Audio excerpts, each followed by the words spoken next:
Hello everybody, welcome back to Jenny's Kitchen. This week we're gonna be, I have a guest, my other half. I'm laughing because my son is screaming. He gonna make pork for me this week. Yes. Oh, his name, Keith.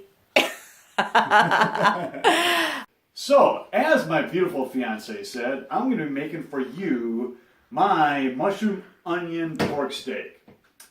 First off, we're going to be marinating the pork steak.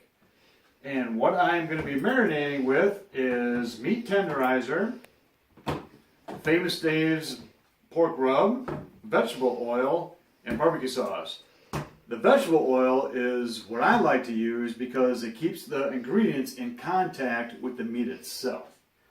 So, I'm going to be putting the 3 pounds of pork steak into a Ziploc bag.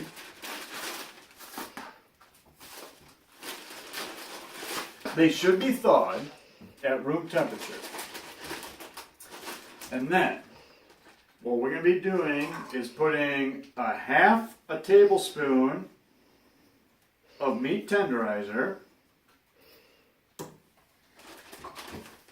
Oh, that makes it so juicy. A quarter cup of pork rub, Famous Dave's. I've tried multiple kinds, and I found this to be the most delicious.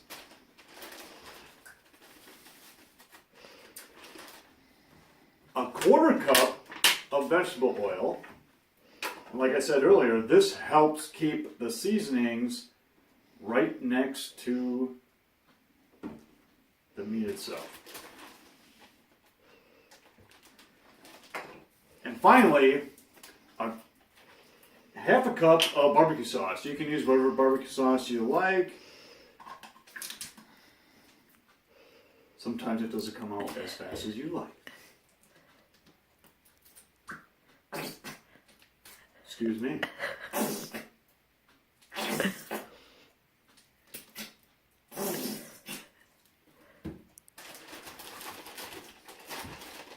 So you put all that together in the plastic bag.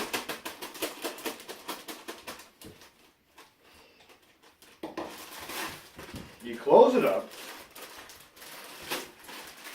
And you want to give it a really good mix.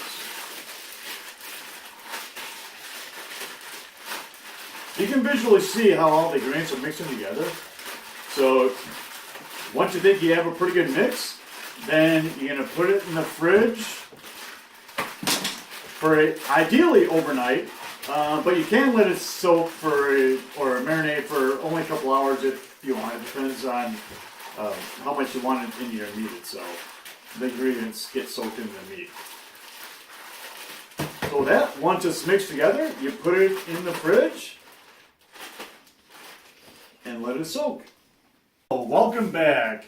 So, I took the pork steak out of the fridge. It needs to rest at room temperature. You never want to grill or cook anything that's not room temperature, because if it's too cold, it'll get tough. And so the most tender meat is the one that's room temperature. And I would like to marinate it longer than 3 hours, but my fiance really wants to eat it tonight, so I have to make it tonight. But 3 hours is fine. It'll taste the same as it would. So, while this is resting to get to room temperature, I am going to prep my mushroom and onions for my mushroom and onions pork steak. I have 8 ounces of mushrooms, 1 onion, and I'm going to saute those in 2 tablespoons of butter a little bit later. But now I'm just prepping the vegetables. It's a little bit of time. We can do it right now because my fiance wants stuff done right now. Welcome back. So once the meat is at room temperature, you can fry it by itself, or I like to put like 1 tablespoon of butter in each of the pan that's going to be frying the meat. It gives it a little bit of extra flavor. Then you grab your meat and you put it in the pan.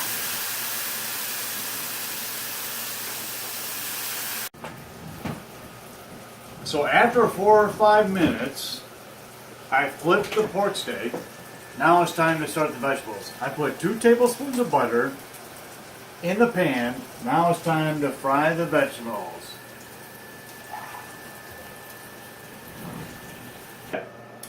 Now that the steak has cooked for approximately 10 minutes, 5 minutes on each side, let's see how it looks.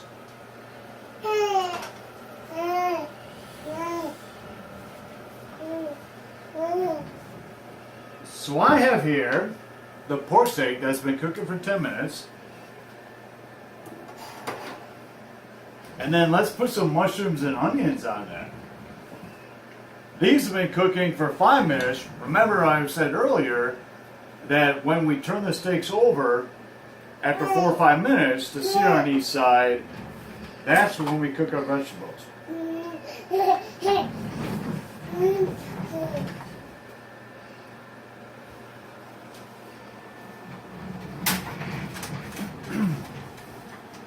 That looks really good.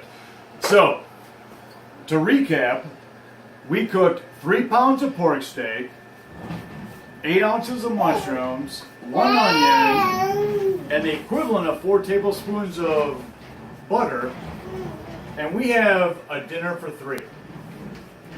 The pork steak cost maybe $7 for 3 pounds. The mushrooms were $2, and the onion was less than $1. So you have a meal for free for less than $12. Hello everybody. I hope you enjoy my other half cooking pork for me today. Don't forget to subscribe, Jenny's Kitchen. We hope you like it. Bye bye, see you next time. He love me.